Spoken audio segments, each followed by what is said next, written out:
thing for the message to start the main title, what does it mean to be like God?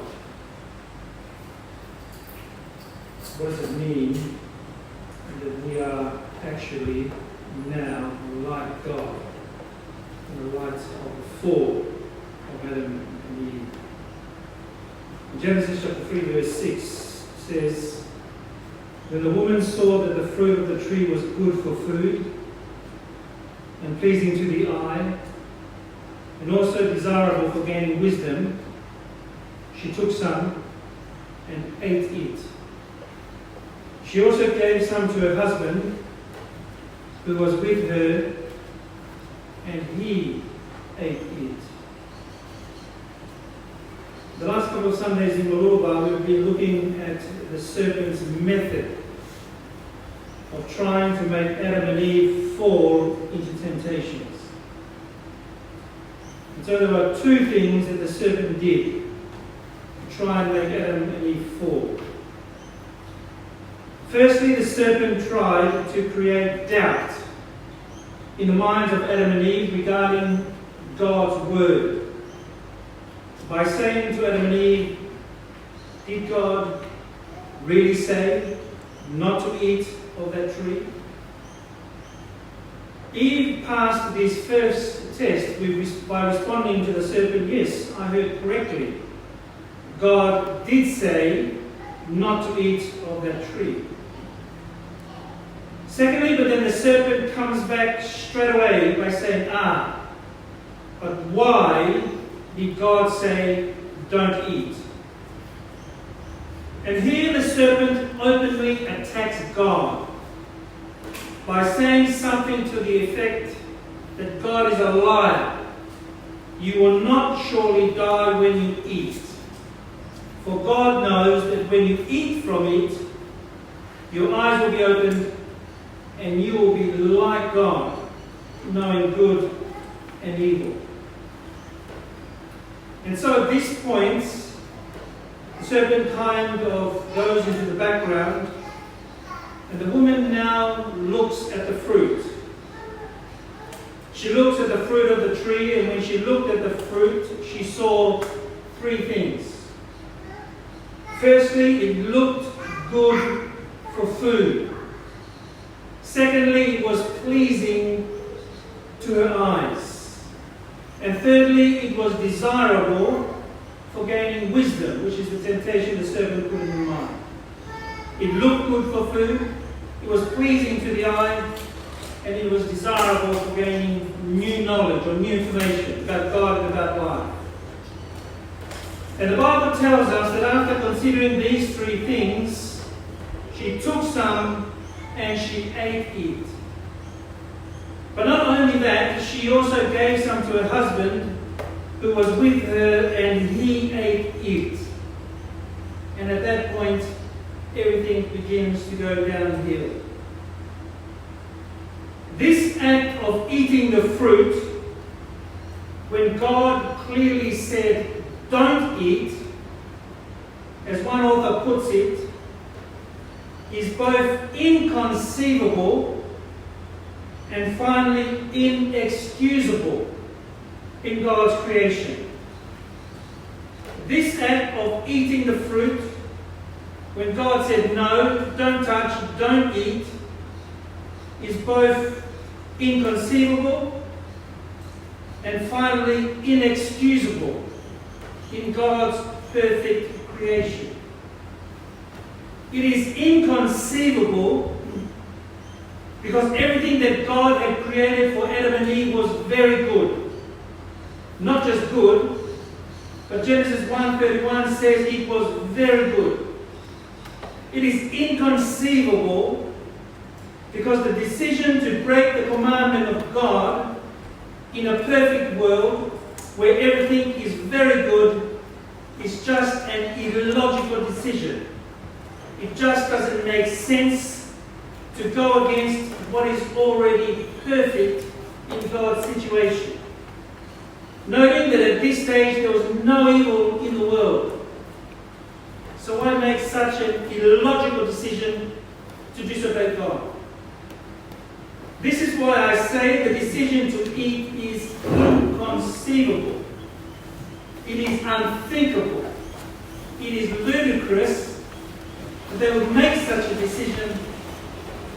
part of God's very good creation. To make such a decision is also inexcusable. No excuse for doing it. If you know the decision is illogical and it doesn't make sense, but you make this decision anyway in this perfect situation, is inexcusable. There is no excuse for making such a bad decision in a perfect environment.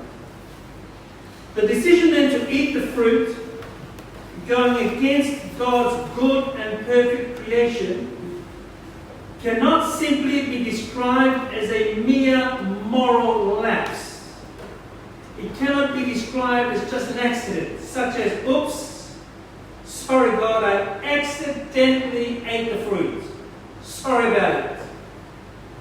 No, it wasn't a simple moral lapse in judgment. Nor was the decision to eat the fruit merely an act of disobedience. That is, the word disobedience here doesn't quite describe what has happened. It just doesn't cut it. It doesn't describe adequately or accurately what Adam and Eve has done. The more adequate word to describe this inconceivable and this inexcusable decision to break God's commandment in God's perfect creation is the word rebellion. That is what they did. They rebelled against God. It was an act of pure rebellion, an act of pure defiance against God. That is the more accurate word that describes what is going on here. Author Dietrich Bonhoeffer, who lived around the time of Adolf Hitler and who was killed because of his faith, wrote a good book, and he says these words: "It is rebellion, a defection, a falling away from being safely held as a human being. As such a defection, it is a continual fall, a dropping into a bottomless abyss, a state of being let go, a process of moving further and further away, falling deeper and deeper. The extent of the fall is such that it affects the whole created world. From now on, that world has been robbed of its creatureliness and drops blindly into infinite space, like a meteor that is torn itself away from the core to which it once belonged. It is of this falling world that we must now speak." This is one of them. What does that mean? It is believed that 60 to 70% of all people have had or will have had the dream, at least once in their lifetime, the dream of falling. Have you ever had the dream of falling, but you don't actually hit the ground?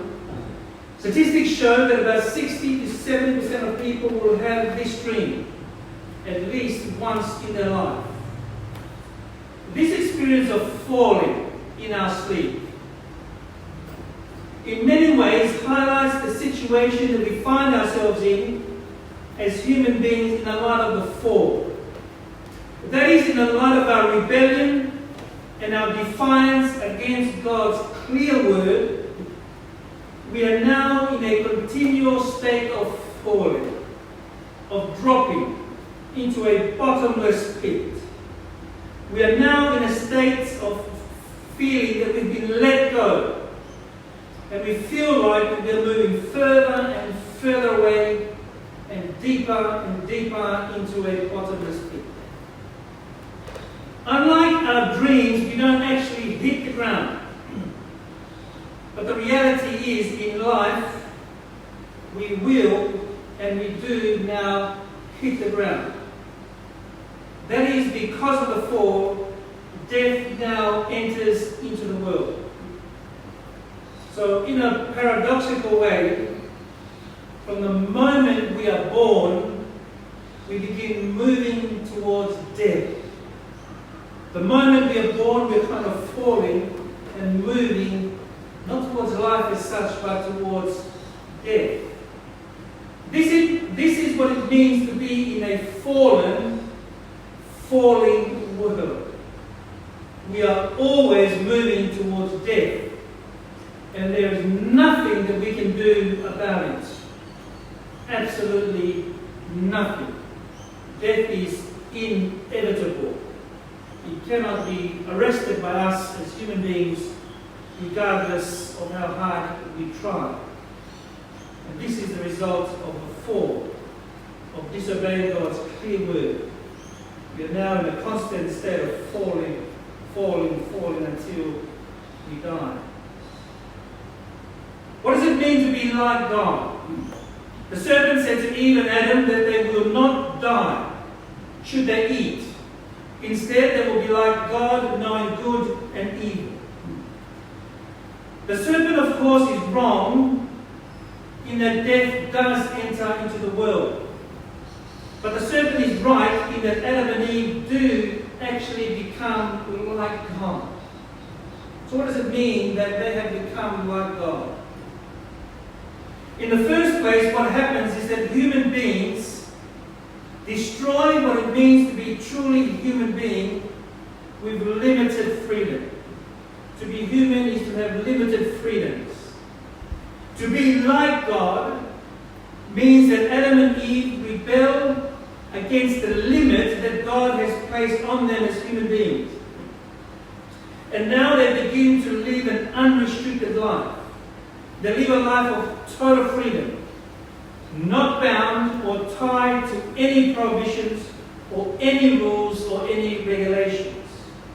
They now live in total freedom, determining for themselves what is right and wrong, good and evil.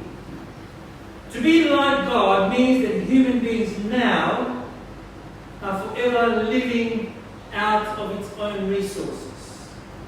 Human beings are now like the Creator. We don't like the Creator. And so we ourselves have become creators, inasmuch as we now create our own lives. And I think as we are experiencing collective as people, as a humankind, what we are experiencing is that it is hard work being like the Creator. It is hard work being the creator of our own lives. It is hard work creating our own identity and then trying to sustain that with our own resources. But that is the price we must now pay for wanting to be like God. We are now constantly grabbing at things in the world. In the same way, Adam and Eve tried to grab for the fruit from the tree of knowledge of good and evil. They are grabbing for life. I mean, it's already there, given to them freely.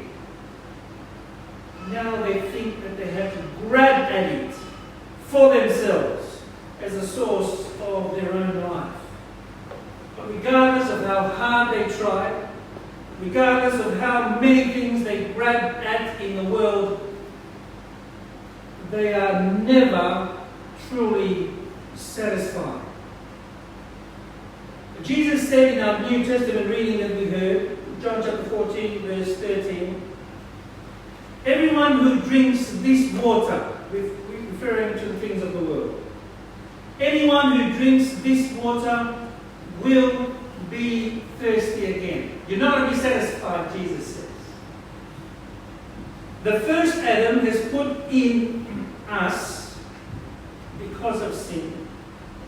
The first Adam has put us in a constant state of thirst. We all know what it feels like to be thirsty. Not good. We're always trying to drink to quench that thirst. But that is what the first Adam has done. by defying God. We are now in a constant state of thirsting for life. We are now forever trying to quench that thirst with our own creations. Regardless of how good our own ideas and our own creations are, the reality is they will never, ever satisfy our human thirst. Never. Everyone who drinks this water, says Jesus, will be thirsty again. And so because of that fact that we cannot satisfy our own human desires, it is because of that fact that God must now come to us in person, in the person of Jesus Christ. Because Jesus Christ alone is the living water. Only He can satisfy. And that's why God has to come to us, to give us living water, because the water that we're currently drinking doesn't do the job, doesn't satisfy our deepest longings in life. So the first Adam disobeyed, rebelled, defied against the living God. Therefore has put us in that situation of forever reaching and grabbing for life, but we're finding we're not satisfied, regardless of the hard we try. The second Adam, Jesus Christ, trusted and obeyed every word that comes from the mouth of the living God. So that now, through His obedient life, we are not obedient, but through His obedient life, we can now find life, eternal life, even through Him alone. Are you in a state of constant thirst? Are you finding it hard to be content in life? If you are finding it hard to find meaning and purpose in life, if you feel you're wandering, not satisfied in life regardless of what you do, then hear the good news of the gospel. Hear the correction to our broken and fallen humanity. Hear the correction to our being, our wanting to be like God. Hear the good news that Jesus Himself says these words: everyone who drinks this water will be thirsty again, but whoever drinks the water I give them will never thirst. Indeed, the water I give them will become in them a spring of water, welling up to eternal life. This is the good news. Jesus is the living water. Only He can truly satisfy. This good news, this is the good news, I believe, that our society, our community, our friends, our family, our neighbours, this is the good news the world needs to hear. I pray that God will continue to give each one of us courage and boldness in our own situations, in our own contexts, to share this good news about Jesus Christ, the living water. And to God and to God alone be the glory and honour forever.